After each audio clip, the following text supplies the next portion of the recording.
अगर भारत में अंग्रेजों के 200 साल के शासन की बात किया जाए तो 2 युद्ध और 2 संधियां काफी जिम्मेवार मानी जाती हैं। प्रथम युद्ध प्लासी की लड़ाई 1757 और दूसरी युद्ध बक्सर का युद्ध 1764। बक्सर के युद्ध के बाद हुए इलाहाबाद की 2 संधियां भारत में अंग्रेजों को प्रतिस्थापित कर दिया। इलाहाबाद की प्रथम संधि रॉबर्ट क्लाइव तथा मुगल सम्राट शाह आलम द्वितीय के बीच 12 अगस्त 1765 में हुई।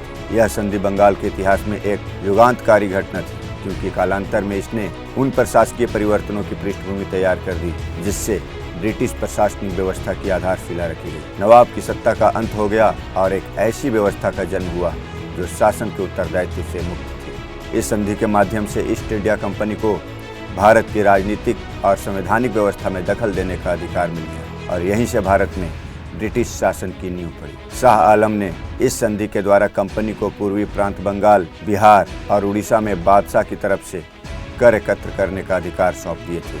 उसके बाद कंपनी को अपने साम्राज्यवादी पंख फैलाने में अधिक समय नहीं लगा। सन 1765 में क्लाइव बंगाल के गवर्नर के रूप में दूसरी बार कलकत्ता आया।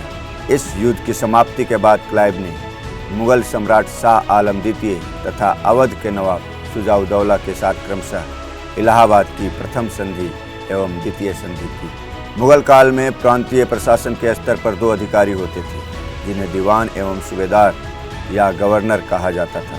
दीवान प्रांतीय राजस्व या वित्त व्यवस्था का प्रभारी होता था, जबकि सूबेदार या गवर्नर निजामत, सैन्य, प्रतिरक्षा, पुलिस एवं न्याय प्रशासन के कार्यों का निष्पादन करता था। ये दोनों अधिकारी एक दूसरे पर नियंत्रण रखते थे एवं मुगल केंद्रीय प्रशासन के प्रति उत्तरदायित्व होते थे। बक्सर का युद्ध सैन्य दृष्टिकोण से अंग्रेजों की बहुत बड़ी सफलता थी, क्योंकि प्लासी का युद्ध का विजय सिराजुद्दौला के सेनानायकों के विश्वासघात का परिणाम था, किंतु बक्सर के युद्ध में अंग्रेज बिना किसी छल कपट के ही विजय हुए थे। इसके अतिरिक्त अवध का नवाब शुजा-उद-दौला की भांति अनुभवहीन एवं मूर्ख नहीं था, वह राजनीति के साथ साथ युद्ध में भी निपुण था।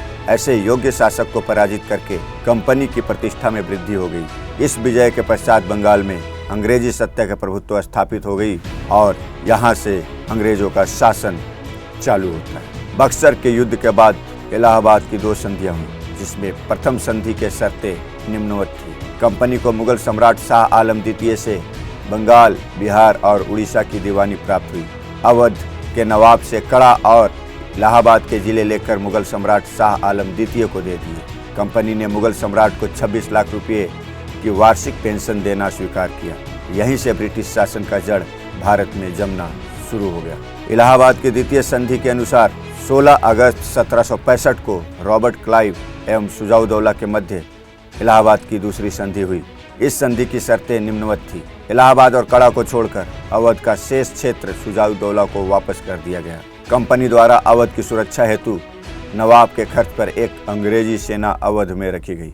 कंपनी को अवध में कर मुक्त व्यापार करने की सुविधा और अधिकार प्राप्त हो गई। शुजा-उद-दौला को बनारस के राजा बलवंत सिंह से पहले ही की तरह लगान वसूल करने का अधिकार दिया गया। राजा बलवंत सिंह ने अंग्रेजों के विरुद्ध भीषण युद्ध किया था और ये 2 संधियां भारत में ब्रिटिश शासन को पूरी तरह स्थापित किया और 1947 तक उनका वर्चस्व बना रहा।